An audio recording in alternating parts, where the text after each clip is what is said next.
Assalamualaikum warahmatullahi wabarakatuh. Waalaikumsalam warahmatullahi wabarakatuh. Nama saya Sunadi Pak, sudah pernah kesini dulu. Ya. Dari Kacangan Todanan Blora. Oh ya, alhamdulillah. Saya kesini hari Jumat sama istri. Sebenarnya istri saya itu kepengen sowan kepada Pak Ustadz. Ya, boleh saja. Cuma kemarin datang ke sini jam 2 itu hari Jumat itu nggak bisa karena Pak Ustadz itu tindak gitu. Ya, saya habis Jumatan di sini juga. Ya.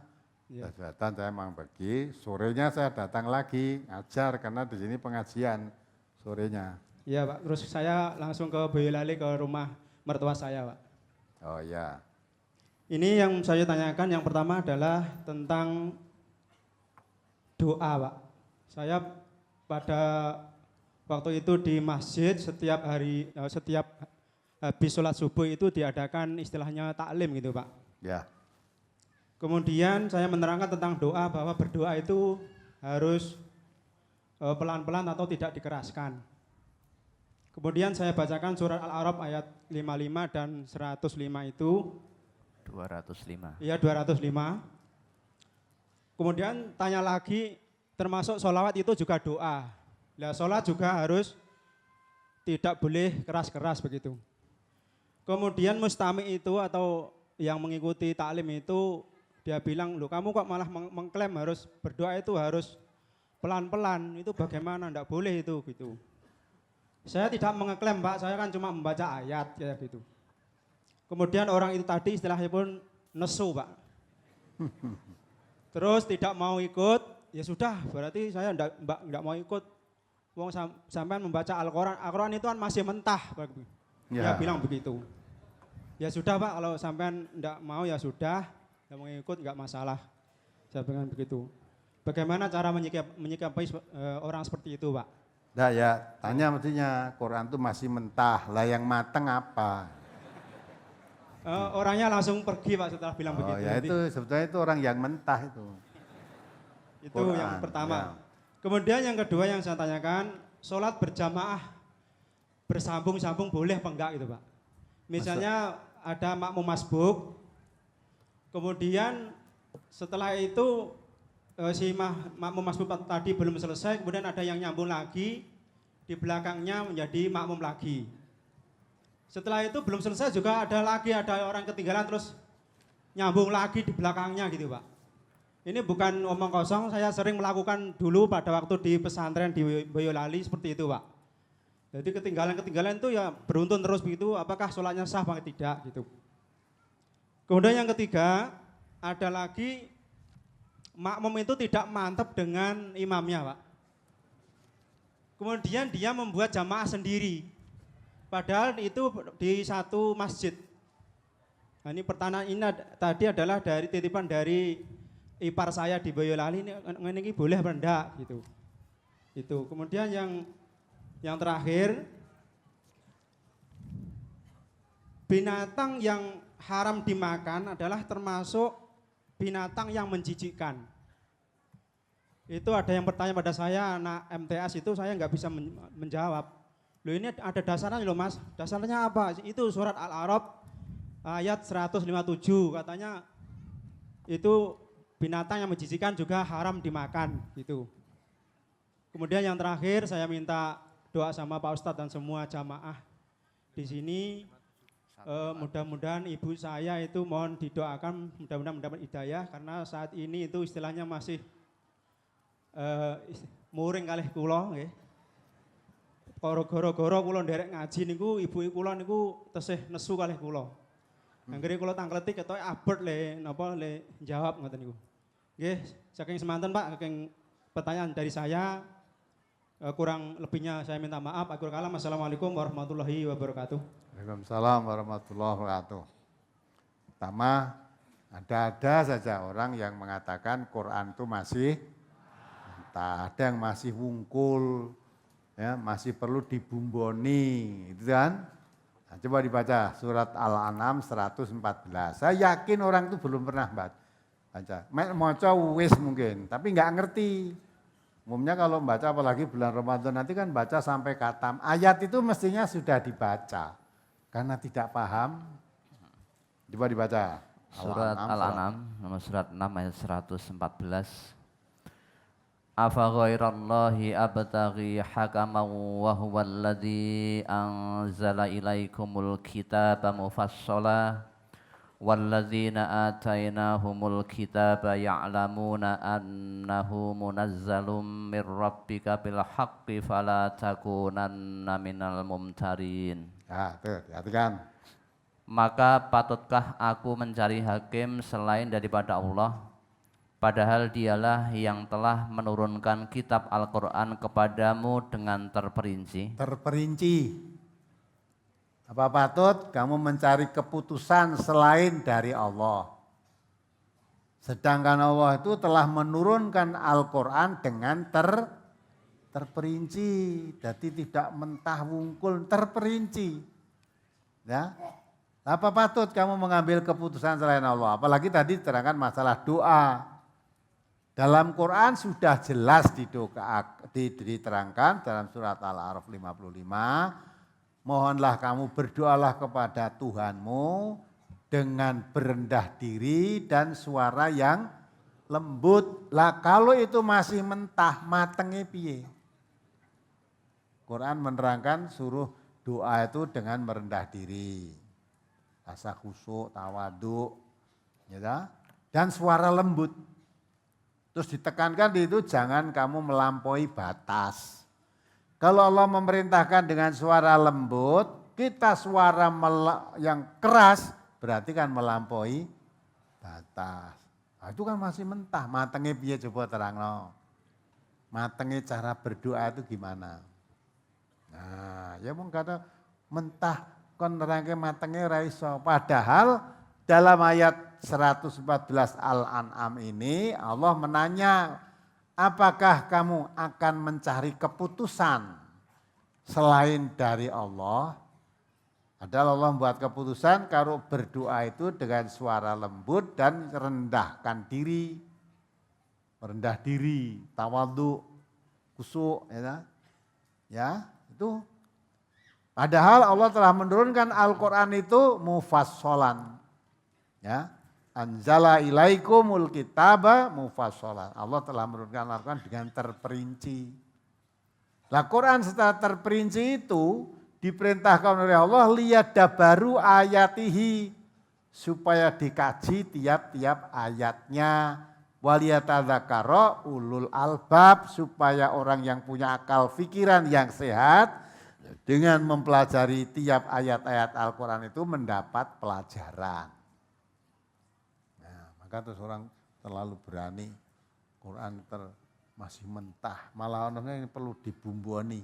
Kalau Quran buat tambah-tambah malah rusak, ya, rusak. Jadi kalau orang tidak mau mengikuti Al-Quran, malah mengikuti hawa nafsunya, rusak. Yang rusak bukan hanya nih, dunia seisinya itu rusak semua. Coba dibaca ayatnya. Ini Allah yang menerangkan. Surat Al-Mu'minun 71. Ayat 71. Ya.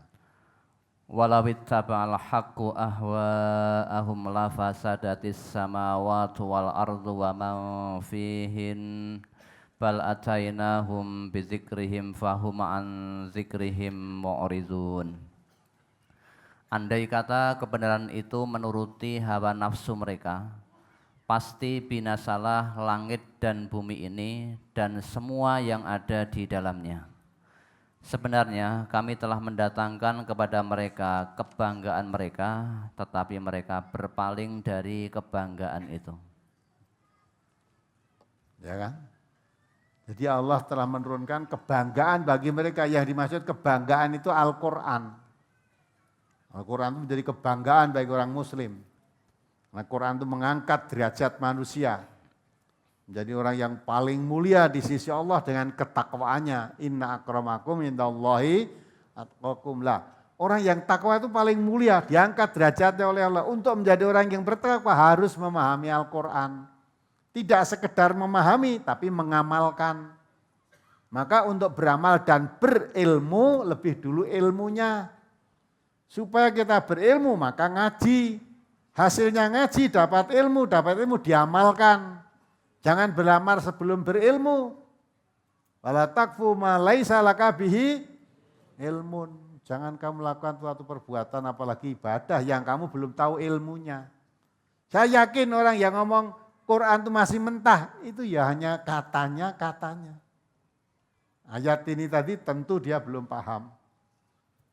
Walaupun sudah pernah dibaca bahwa Allah turunkan Quran itu dengan terperinci.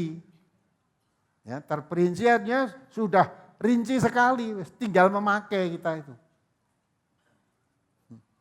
Enggak paham, nggak ada yang itu mentah. Apalagi malah tambah perlu dibumboni. Tenak bumboni Quran ini bumbune apa? Nah, ayat ini tadi mengatakan, kalau kamu mengikuti hawa nafsumu rusak dunia seisinya, bahkan apa yang ada di dalamnya dunia seisinya rusak semua. Tetapi Allah menurunkan kebanggaan buat kamu, yaitu dengan Al-Quran, untuk mengatur bumi ini, ya, dengan petunjuk Al-Quran memperbaiki akhlak manusia, ya, memilih jalan yang benar daripada jalan yang salah, menuntun manusia ke jalan keselamatan, menunjukkan manusia ke jalan yang lurus. Lah kok masih wungkul itu gimana?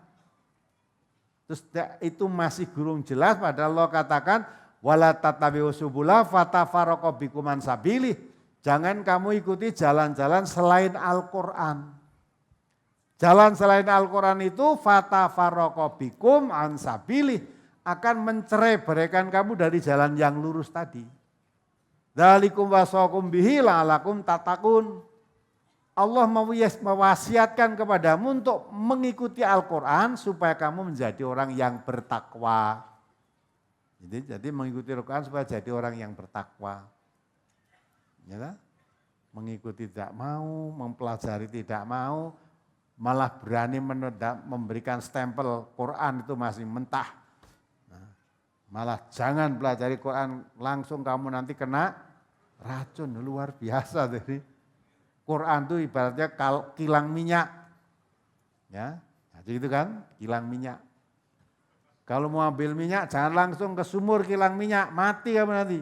Tapi cukup ambil, kita butuh minyak lewat pom-pom bensin. Lah nek kamu ambil minyak pas gitu lewat pom-pom bensin, nyemplung, jika ambil sendiri ke sumur kilang minyak ya mati kamu. Tapi itu jangan kamu utarakan Quran pada ke kilang minyak. Justru Quran itu melarang kamu jangan ikuti selain Al-Quran. Kalau kamu ingin jalan yang lurus, ikuti Quran. Nah, jembok pada terus perumpamaannya tidak pas. Perumpamaannya kilang minyak.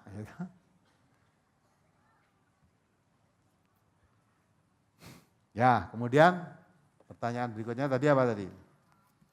Ayo, buka. Salat berjamaah bersambung-sambung. Boleh saja, kalau ini imam sudah selesai, ada makmum datang terlambat. Wis rampung kabeh, ini ada makmum tadi yang masuk, ya sudah kita makmum jamaah situ. Mengangkat orang yang sudah salat tadi diangkat jadi imamnya, boleh. Nanti setelah imamnya selesai, kamu sebagai makmum masbuk neruskan rekaatnya. Dilalah kita neruskan rekaat, ada orang datang lagi, mau salat jamaah, makmum kepadamu, boleh. Ya itu, tidak salah itu betul. Lah yang salah itu tadi, tidak puas dengan imamnya, ngedeke jamaah diri. Ya toh? Satu masjid imamnya dua. Dari lihat dari situ tampak kalau orang Islam itu tidak rukun. Ya, tahsabuhum jami'an wa qulubuhum satta. Walaupun kelihatannya sama-sama Islam, tapi hatimu cengkah.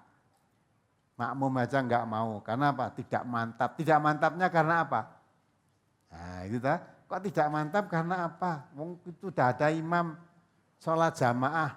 Tinggal datang, padahal Nabi mengatakan, kalau kamu mendapati imam, ikutilah. Imam sedang ruko, ikuti ruko. Imam sedang sujud, ikuti sujud. Lah kok tidak puas? Tidak puas karena apa? Boleh itu bacaannya panjang-panjang, nek sujud suwe. Dan nek aku ngedeke dhewe kan cepet. Oh, modelmu gitu itu ya sudah. Jadi mendirikan jamaah, di situ udah ada jamaah, itu tidak boleh. Dalam satu masjid, kalau ada 2 jamaah itu menunjukkan bahwa umat Islam itu tidak rukun, tidak satu di situ. Apalagi, dan masih ada nih, binatang yang haram termasuk yang menjijikkan. Coba dibaca ayatnya. Al-A'raf surat 7 ayat 157 itu.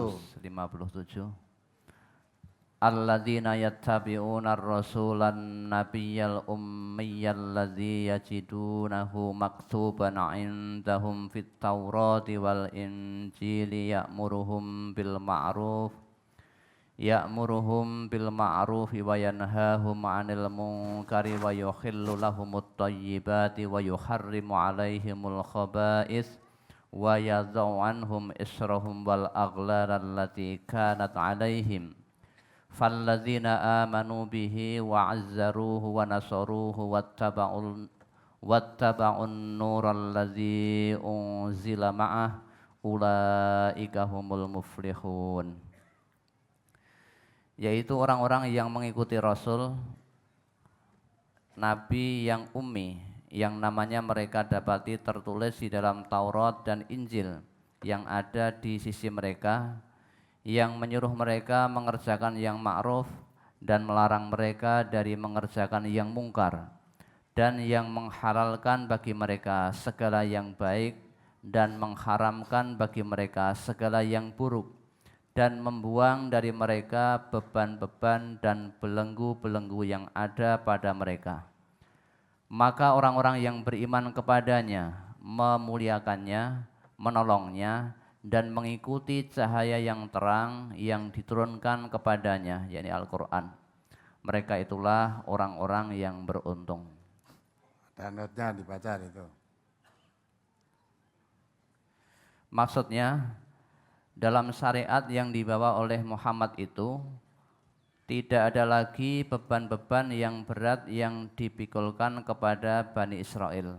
Umpamanya, mensyariatkan membunuh diri untuk sahnya taubat, mewajibkan qisas pada pembunuhan baik yang disengaja atau tidak, tanpa membolehkan membayar diat, memotong anggota badan yang melakukan kesalahan, membuang atau menggunting kain yang kena najis. Ya, itu yang diambil tadi, di situ diterangkan kan, wa yuhillu lahumut thayyibat wa yuharrimu alaihimul khaba'is. Maksudnya itu yang dimaksud. Khaba'is itu diartikan yang menjijikkan. Padahal yang dimaksud itu Allah menghalalkan yang baik-baik dan mengharamkan yang buruk-buruk. Maksudnya apa? Segala yang diharamkan oleh agama itu buruk. Bukan yang menjijikkan itu ukuran kita. Kalau jijik dan tidak jijik ukuran kita masing-masing, bukan ukuran agama. Setiap orang kadang-kala berbeda-beda. Mungkin ada seseorang menganggap sesuatu itu jijik, yang lain menganggap tidak. Itu hukumnya gimana? Bagi yang merasa jijik haram gitu. Bagi yang tidak merasa jijik halal. Berarti bertentangan. Nabi kita mengatakan al-halalu bayyinun wal haramu bayyinun. Yang halal itu jelas, yang haram jelas. Lah ini yang menjijikkan, bagi dia tidak jijik, bagi dia jijik. Berarti kan tidak jelas hukumnya. Contoh yang menjijikkan itu apa coba? Mungkin di antara Bapak ada yang biasa dikatakan menjijikkan itu apa coba? Bekecot. Ada enggak yang melihat bekecot tidak jijik? Banyak, sekarang malah banyak orang jual sate bekecot kok. Nah, yang jual sate bekecot itu tentu tidak jijik itu. Nah itu apa haram gitu. Oh iya haram kanggone sing jijik, yang tidak jijik halal. Berarti tidak bayin itu namanya. Halal haram dalam Islam berarti tidak jelas. Dan dikatakan Nabi al halalu bayinun wal haramu bayinun. Yang halal itu bayin, yang haram bayin juga. Bayin itu hanya jelas. Jadi ini halal, ini haram itu jelas. Maka kalau kita mengatakan ini jijik dan tidak jijik, ukurannya harus ukuran agama, bukan ukuran pribadi. Bukan ukuran pribadi. Bapak-bapak pernah makan apa itu? Udah yang makan pohon kelapa itu apa? Cacing. Yang masih itu loh.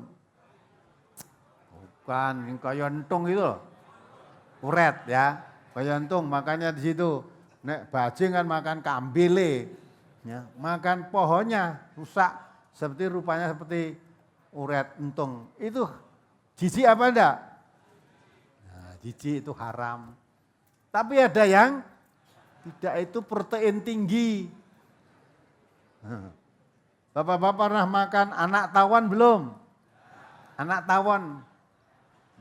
Namanya apa anak tawon itu? Nah, ini gini dibotok itu loh. Ya, tawon yang masih putih-putih itu anaknya. Enak enggak itu? Nah, berarti gini mangan toh. Berarti tidak jijik. Halal, tapi bagi saya sangat jijik itu.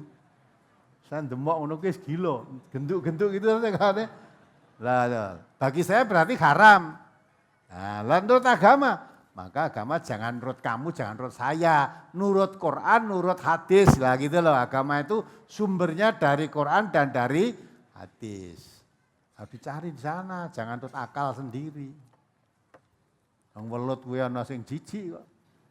Wah, kaya cacing gitu dah. Nah, ana sing jijik. Malah cacing itu pun ada yang tidak jijik kok. Ya, cacing itu halal atau haram? Nah, timbang kowe golek iwak angel golek cacing iki wae. Nah, wah jijik kowe gitu dah. Lah kalau haram, konon ini saya belum tahu di konon kabarnya cacing itu katanya untuk obat penyakit malaria. Tipes ya, tipes katanya dibakar. Lah nek haram masa untuk obat? Ya, maka kalau segala sesuatu tidak nurut aturan agama mesti kisruh. Ya, apalagi menurut aku. Nek aku loh. Aja nek aku. Ya dah. Nek Allah piye, nek Rasul piye gitu loh. Kita agama itu sumbernya Quran dan Sunnah. Jangan aku. Gitu? Jangan aku. Apalagi sekarang ada berita semarak lagi, ada namanya nikah mut'ah. Ya, nikah. Saya mau menikahi wanita, tinggal kontrak janjinya berapa lama? 1 bulan apa 2 bulan itu ya. Nah, kalau itu dilegalkan, orang enek perzinaan. Saya akan ngontrak kamu 1 tahun, wah enggak punya uang. 1 jam aja ya. Nah, kayaknya nikah 1 jam. Selama 1 jam itu halal udah dinikah. Nanti kalau sudah 1 jam lebih, lah kelebihan itu haram. Perpanjang nikah lagi 1 jam lagi. Nah, kalau begitu nggak ada pelacur. Ya, pelacuran nggak ada. Nah sekarang menurut agama bagaimana? Nah gitu, semua jangan nurut aku. Semuanya harus kembali pada aturan Allah dan aturan Rasulullah. Ya gitu ya, jadi itu tidak usah diperhatikan orang semacam itu, apalagi mengatakan Quran masih mentah itu sudah, naudzubillah, Allah sudah mengatakan diturunkan terperinci, lah kok ada orang mengatakan saya orang Islam, kitab suci saya Quran, tapi mengatakan tidak mau menerima Quran itu karena Quran masih mentah, terus sing arep mateng ke sapa? Ben mateng Quran iki piye carane? Nah itu kan, maka harus pikirannya dipakai. Quran dari Allah terperinci masih mentah. Manusia sing ngarep mateng kan nurut hawa nafsu. Padahal Quran mengatakan kalau menurut hawa nafsu bumi ini rusak. Bumi, langit dan semua isi yang ada di dalamnya rusak semua.